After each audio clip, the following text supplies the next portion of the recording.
Dear student, welcome in my YouTube channel RCP classes. मैंने कहा था कि मैं बीकॉम सेमेस्टर वन के सभी बच्चों को मैंने कहा था कि मैं सिलेबस के बारे में डिस्कस करूंगा कि आप लोगों को क्या पढ़ना है।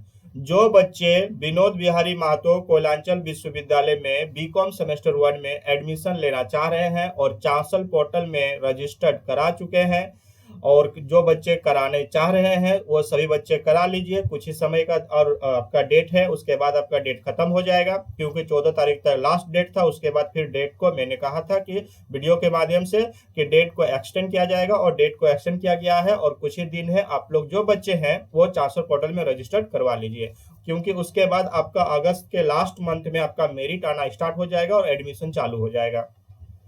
तो विनोद बिहारी महतो कोयलांचल विश्वविद्यालय के जितने सारे बच्चे जो semester one BCom semester one में पढ़ने वाले हैं, उन सभी बच्चों के लिए ये वीडियो है।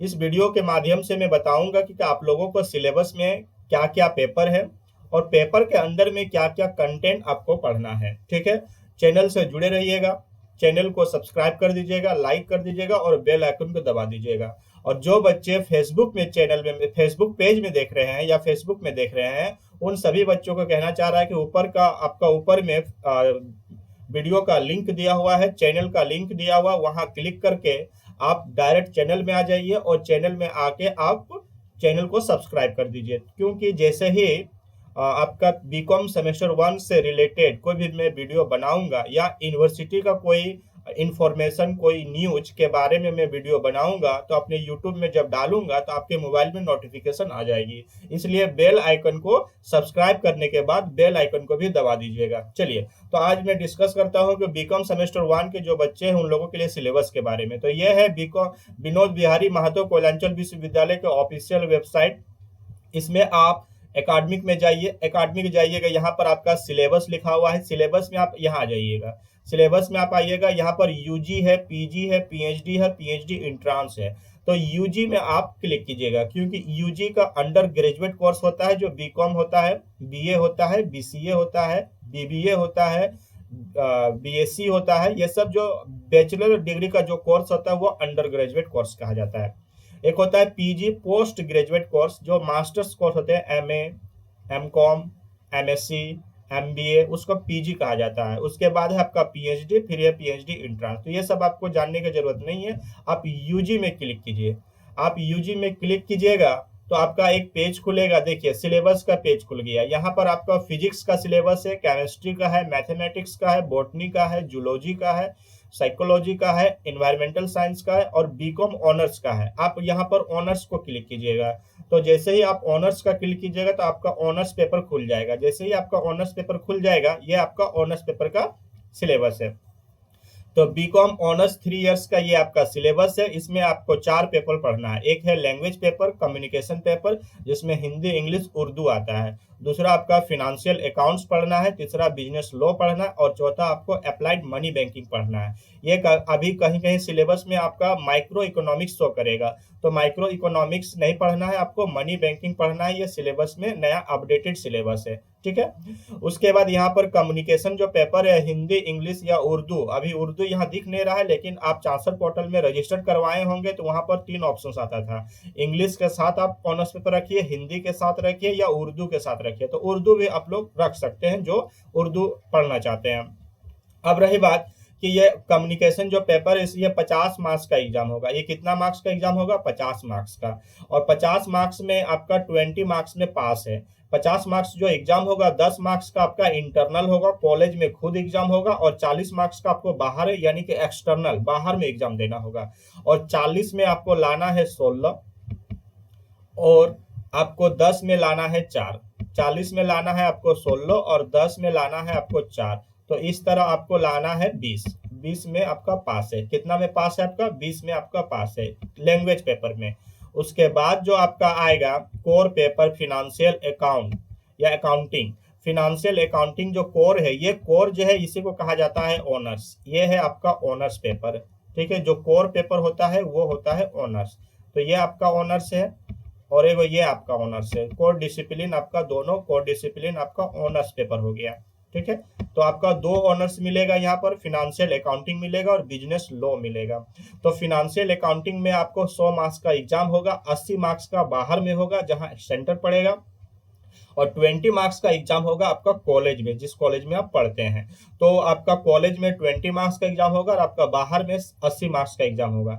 80 में आपको लाना है 32, 80 में लाना है आपको 32, और 20 में लाना है आपको 8, 20 में लाना है आपको 8। इस तरह आपका 40 मार्क्स में पास दिया हुआ है, ठीक है। 80 में 32 और 20 में 8, इस तरह करके आपको 40 मार्क्स में पास है, किसमें, फिनेंशियल अकाउंटिंग में। उसके बाद आपको पढ़ना है बिजनेस लॉ। बिजनेस लॉ में 4 एक्ट पढ़ना है, मैं नीचे दिखाऊंगा कि 4 कौन से एक्ट पढ़ना है। ये लॉ मतलब कानून होता है, तो कानून के बारे में पढ़ना है।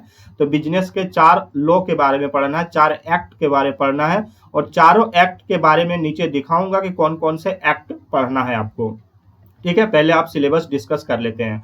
तो यहाँ पर भी आपका बिजनेस लॉ में 80 मार्क्स का एग्जाम होगा एक्सटर्नल, और 20 मार्क्स का एग्जाम होगा इंटरनल। इंटरनल कॉलेज में होगा जिस कॉलेज में आप पढ़ते हैं, और एक्सटर्नल आपको बाहर में होगा जो एडमिट कार्ड में सेंटर नाम लिखा हुआ रहेगा।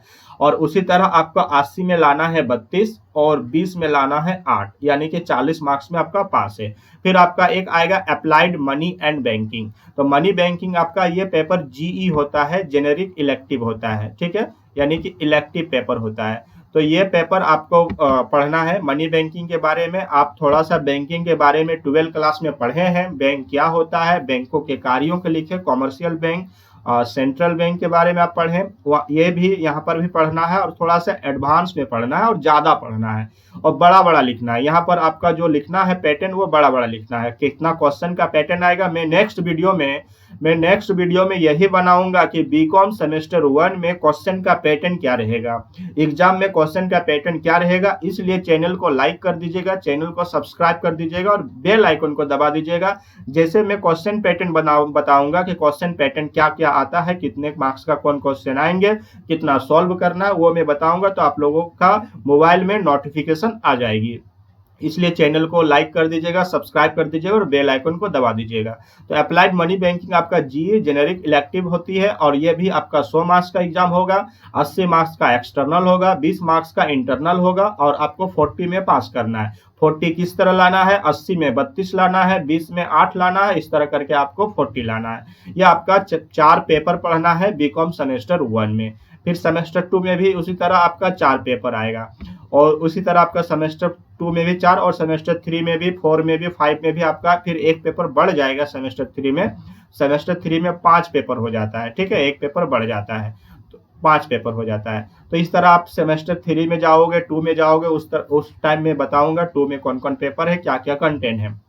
चलिए, तो सबसे पहले आपको पढ़ना है फिनेंशियल अकाउंटिंग। तो फिनेंशियल अकाउंटिंग में आपको क्या पढ़ना है, यहाँ पर देख लीजिए। आपको फिनेंशियल अकाउंटिंग में यहाँ पर देखिए, ये आपका हिंदी वाला पेपर है जिसमें आपका ये है फिनेंशियल अकाउंटिंग। तो फिनेंशियल अकाउंटिंग में आपको पढ़ना है, थ्योरेटिकल फ्रेमवर्क है, कुछ भी थ्योरी है जो आप फर्स्ट ईयर में भी पढ़ चुके हैं 11 क्लास में, वो सब थोड़ा सा थ्योरी आएगा।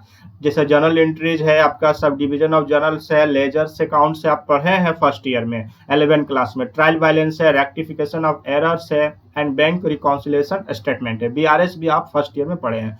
उसके बाद आपका कैपिटल रिवेन्यू एक्सपेंडिचर यानी कि एनपीओ चैप्टर आएगा, तो एनपीओ भी आप सेकेंड ईयर में पढ़े हैं, यहाँ पर भी आपको पढ़ना है। उसके बाद जो आपको पढ़ना है यहाँ पर हायर परचेस सिस्टम पढ़ना है, ये सब बहुत ही इंपॉर्टेंट चैप्टर है। इंक्लूडिंग डिफॉल्ट पेमेंट पढ़ना है। फिर आपको आईपीएस इंस्टॉलमेंट पेमेंट सिस्टम पढ़ना है, ठीक है। फिर आपको पढ़ना है रॉयल्टी।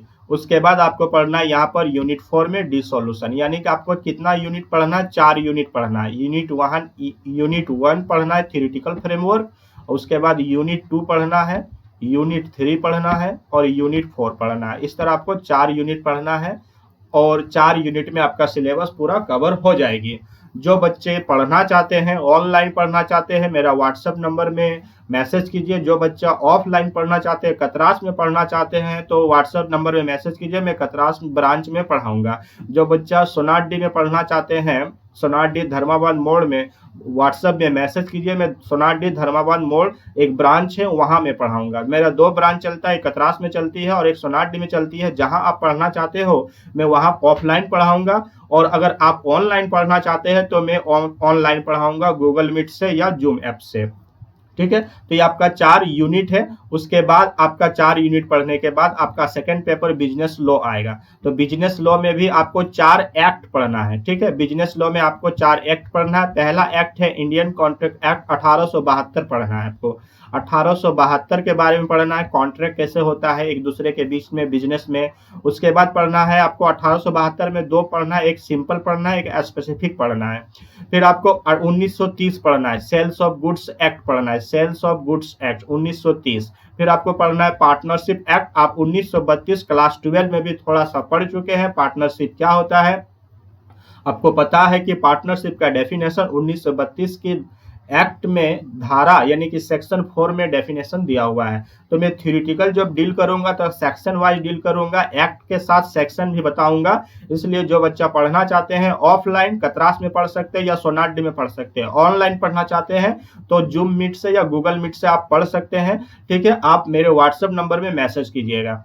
चलिए, तो ये आपको पढ़ना है, कौन कौन से एक्ट पढ़ना है। एक 1872 पढ़ना है, 1930 पढ़ना है, 1932 पढ़ना है, फिर 1881 पढ़ना है। ये नेगोशिएबल इंस्ट्रूमेंट के बारे में, चेक के बारे में पढ़ना है, बिल के बारे में पढ़ना है, प्रोमिसरी नोट के बारे में पढ़ना है। तो ये आपको 4 एक्ट पढ़ना है। पहला कौन सा एक्ट है, पहला है 1872, दूसरा है 1930, तीसरा है 1932 और चौथा है 1881। तो ये 4 एक्ट आपको पढ़ना है बिजनेस लॉ पेपर में। ये आपका बिजनेस लॉ पेपर है। और उधर भी आपको 4 यूनिट पढ़ना है फिनेंशियल अकाउंट्स में। फिनेंशियल अकाउंट्स में आपको 4 यूनिट पढ़ना है इधर, और बिजनेस लॉ में भी आपको 4 एक्ट पढ़ना है। तो ये आपका टोटल सिलेबस है ऑनर्स पेपर का। उसके बाद आपको पढ़ना है मनी बैंकिंग। क्या पढ़ना है आपको, money banking, applied money and banking. तो मनी एंड बैंकिंग में भी कितना यूनिट है, यूनिट 1 है, यूनिट 2 है, यूनिट 3 है, उसके बाद यूनिट 4 है और यूनिट 5 है। यानी कि मनी बैंकिंग में आपको 5 यूनिट पढ़ना है। ठीक है, unit 1, unit 2, unit 3, unit 4, unit 5। तो मनी बैंकिंग में आपको 5 यूनिट पढ़ना है। चलिए, तो ये आपका सिलेबस है। आप स्क्रीनशॉट ले लीजिए, या तो फिर आप मेरे व्हाट्सएप नंबर में व्हाट्सएप कीजिए, मैं आप इसका पीडीएफ भी भेज दूंगा। जो बच्चा को सिलेबस का पीडीएफ चाहिए बोलिए, मैं उसको पीडीएफ भेज दूंगा। व्हाट्सएप नंबर में व्हाट्सएप कीजिए, फिर मैं पीडीएफ आपको भेज दूंगा। आप सिलेबस को अच्छे से पढ़ लीजिएगा। ठीक है, चलिए, चैनल को लाइक कर दीजिएगा, सब्सक्राइब कर दीजिएगा और बेल आइकन को दबा दीजिएगा। तो ये आपका सिलेबस है पूरा। यहाँ पर आपका सेमेस्टर 1 का ये आपका सिलेबस है। लैंग्वेज पेपर है, आप हिंदी, इंग्लिश या उर्दू जो रखे हैं। उसके बाद आपका फिनेंशियल अकाउंटिंग है। फिनेंशियल अकाउंटिंग में 4 यूनिट पढ़ना है। बिजनेस लॉ है, आप उसके बाद बिजनेस लॉ है, एक है फिनेंशियल अकाउंटिंग, 4 यूनिट पढ़ना है। बिजनेस लॉ में 4 एक्ट पढ़ना है और अप्लाइड एंड मनी बैंकिंग में आपको 5 यूनिट पढ़ना है। इस तरह आपका सिलेबस दिया हुआ है। ओके, धन्यवाद। जय हिंद, जय भारत।